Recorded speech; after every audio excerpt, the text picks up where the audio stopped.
prepare to bask in unprecedented glory, because today I'm going to lose faith. Why getting into PC gaming is just not worth it. So why should you desist and abstain from getting into PC gaming? Why should you forgo being a PC gamer? Well, there are a multitude of reasons to explain why you should forgo PC gaming altogether. First off, PC gaming is just eminently unaffordable. The prices of components are exorbitant. They're just outrageously overpriced. It's quite a shame and quite a pity, but that should deter you from getting into PC gaming. Building a stellar custom-made computer that can handle games at 60 to 120 frames per second at a native 4K resolution may cost you anywhere from $4,000 to $10,000, and the computer will become more antiquated over time. So as games require more processing power, it may not be able to handle video games in high settings as it further ages. Furthermore, swapping out these components that are hundreds or thousands of dollars is just a hassle and a nightmare. Components can break at any given moment, and if you have a stellar custom-made gaming PC, you'll likely have to get a water cooling system. If the water cooling system leaks, then it could decimate your entire computer, and your computer can become ravaged within seconds. So the utility that you gain from a gaming PC is minimal in the long haul. It may be worthwhile to you if you plan on utilizing it excessively in the short haul. So if you're not going to dedicate an inordinate amount of time towards PC gaming, then don't buy an expensive, overpriced, custom-made PC. So the configuration is just unaffordable, to say the least. The second reason that should deter you, and that should dissuade you from considering getting a custom-made gaming PC, or from getting into PC gaming, is that video games for the PC are digital.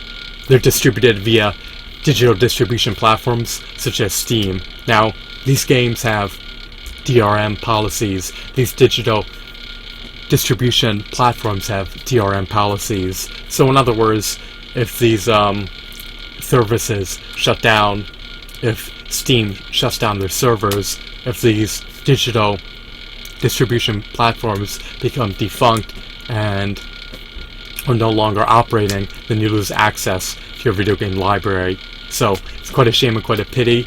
But even if you were able to retain your games that you redeemed years after the servers shut down for these digital distribution platforms, it still creates an issue because you don't have a physical copy of the issue that you don't have a physical copy of the game that you could resell or trade or hoard. So these virtual games have no resale value, to say the least, since unlike physical games, they can't be traded once redeemed. So that should deter you from getting into PC gaming. And the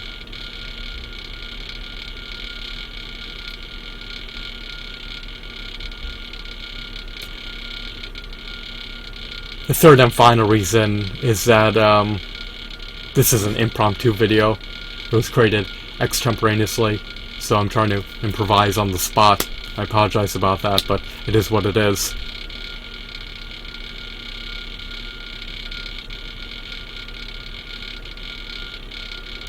Oh yeah, now I remember. The controls, in my opinion, are abysmal, egregious, non-intuitive, and just utterly appalling. And that should outright deter you from getting into PC gaming. Now, most people are content with the mouse and keyboard, but I just feel as though it's overwhelming, it's confusing. I feel confounded when I'm getting into these PC games because there's just so many different controls. The controls are not optimized, and sure, you can map commands to various keys, but not every game is compatible with an Xbox 360 controller. Not every game is compatible with a PlayStation 4 controller, so it creates a critical issue. And besides the fact that I detest the mouse and keyboard control schemes,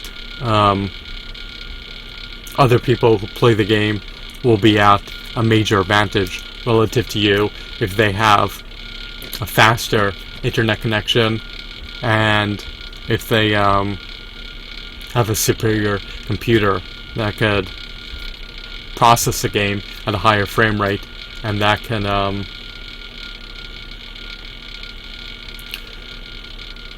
render the game playable with minimal lag.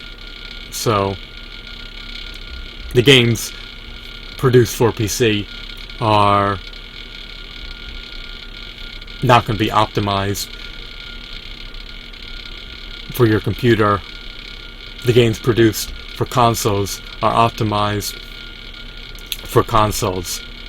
In other words, they're meant to run at the maximum frame rate for the specific consoles they're on, with minimal lag. But that's not the case with PC gaming. They can't optimize a game for everyone's PC because everyone utilizes a different configuration. So there are far more affordable options. You can dabble into console gaming and become a console gaming peasant. It's cheaper, it's more affordable, it's more convenient, it's easier. You don't have to deal with swapping out the components, and if your console becomes defective, if it malfunctions, replacing the whole console would be significantly cheaper than replacing your computer's processor or graphics card or motherboard, depending upon how much money you spent on it. So I would just implore you not to get into PC gaming unless you plan on utilizing that computer all day and all night and just constantly playing top of the line AAA PC games in the short haul. But if you think it's a worthwhile investment in the long haul, you should think twice, because it will become antiquated shortly after you build it, and it won't be able to handle games at a high frame rate in the pending future as the components further depreciate and as processing power for games increases. So, or I should say, it won't be able to handle upcoming games in the pending future as processing power requirements are set to unprecedented levels. So I hope that you found this video to be insightful and enthralling. Have a wonderful, marvelous day. Goodbye.